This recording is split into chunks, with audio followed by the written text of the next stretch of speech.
That was an exciting, competitive game, and it felt like that was going to be the case when we started. Obviously, hate the loss, but it's definitely an opportunity for us to measure where we are against high-quality athletes and a really good basketball team. So, told our players that we've got to find a way to get better. Otherwise, the loss helps you none. Questions, please. You mentioned that in the event of a loss, you'd be interested to see how your team would respond. What was the attitude like in the locker room afterwards? I think their attitude was where I would want it to be when I came in to see them. I don't want them happy. Don't want them excited that we did something positive. I want them feeling it. I want it to be a little bit of a gut wrench. Also explain to them, because this is our first loss, the first time we're dealing with this.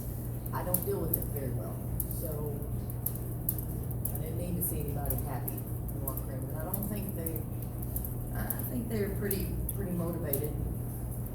So we'll see.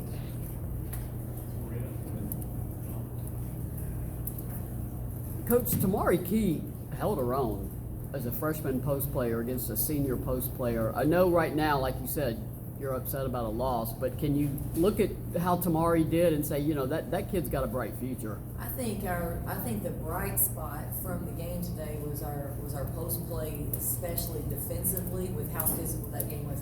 We've not seen that this year, the physicality in interior play. And Tamari Key did a really, really good job. I thought she was alert. I thought she was physical.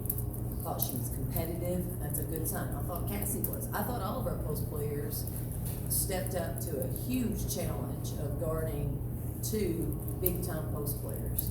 They did a great job. John and Dan.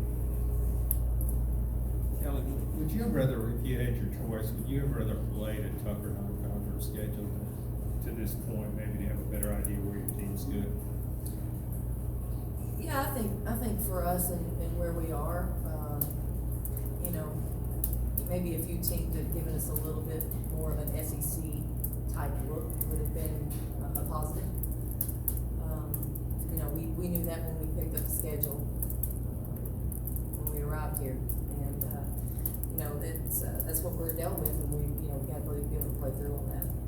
Dan?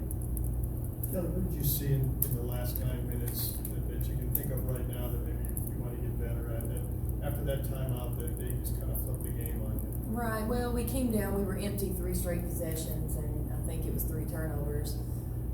We did not execute our quick hit action. That's definitely an area that we're going to look at, and we've got to communicate a little bit better when we're out on the court. The game's coming really fast. It's loud, so our communication has to be better. And then I think defensively we were a little bit slow during that stretch. When you take the lead there, you've got to be able to get one more bucket and finish that off. You've got to get a bucket in those 3 possessions and give yourself a chance going down the stretch. And we just, we couldn't get that bucket that we needed. Questions?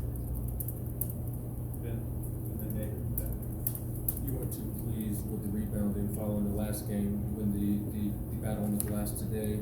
Do you feel like your team is really starting to listen to what you had to say about the rebounding? And while y'all were winning the rebounding battle, there were some things that you didn't see that you didn't like about it?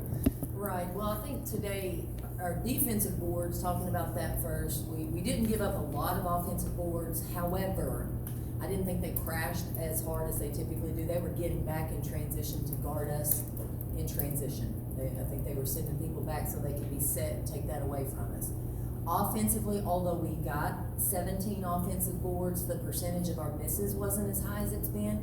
It's not going to be probably playing the team that we're playing today, but I think we could have gotten in there a few more, maybe for some more offensive boards. So, the numbers look good, but I don't know if they're completely where I want them to be. David, back there. Hey, Coach. It seemed like there was a lot of trouble finishing at the rim on the offensive side. What do you attribute to that today? I thought we were rushing our offense. I thought we were a little impatient as especially, no, not especially, we were impatient throughout the game. I thought we were impatient with our offense, we were quick shooting the basketball. I thought we would get the ball in and we were rushing our shots as well. Just trying to get a shot up instead of trying to score and finish. And, you know, it's the first time, in my opinion, that we've been challenged that we had to work for a shot. We needed to work. And we were really, really quick to move on to getting that shot up instead of, you know, utilizing a little bit more shot clock. So I think that's an area of growth for us that we probably couldn't have predicted prior to this game. Any questions for Coach? How concerned are you about your team's free throw shooting? You guys were 11 of 19 today, and you guys made all your free throws. You know, you guys have been on top of the scoreboard. How concerned are you about that? Well, I think our free throw shooting has been a concern of ours. I mean, we work at it a lot in practice. We talk about it. We try to hold our team accountable in pressure situations throughout practice to maybe simulate what they'll see in a game. We got players that can make free throws. They just need to step up there and do it. So we'll keep working with them and continue to try to get that percentage higher. We knew that you know, you keep that going at the percentage we're shooting at as a team, you're going to lose a game because of it at some point. You know, you can make an argument today that you make a few more, it's a different ballgame. Dan and Maria. Do you think you're at least better off for having been in a physical game like that with a team like that? I mean, you know, that's something you really, it's hard to simulate too in practice with these other opponents you've had so far. That was a great game for us. We needed this. I don't say we needed the loss, it's hard to say, but we needed that game. And that was one reason I've been looking forward to this game, because I knew we needed this. We needed to see where we were with a physical, athletic team with size. And that's going to be what we see in the SEC. So we needed to have that, you know, to learn from and to grow from. Maria. Coach, Tennessee's senior guards were the difference in the game. And you know, college basketball is a guard-oriented sport. You've got young guards, sophomore and a freshman at the point position. What do you hope, how do you hope they grow from a game like this? Well, I think, you know, we're trying to mature some kids pretty quickly, right? Some young kids where, you know, we want them to develop some savvy. Sometimes you can't get that without experience, you know. And I think their guards were very under control. They were aggressive, and they were able to knock down shots. And they, in my opinion, Higgs was the difference in the ballgame. I felt like, you know, we knew Sutton could play and score. We knew their bigs could score, but Higgs comes in and doubles her percentage or doubles her output. So I thought she was the biggest factor in the game, and that's a veteran guard. It's a veteran guard that knows how to play. Questions for Coach? Okay. Thank you very much. Thank y'all for coming.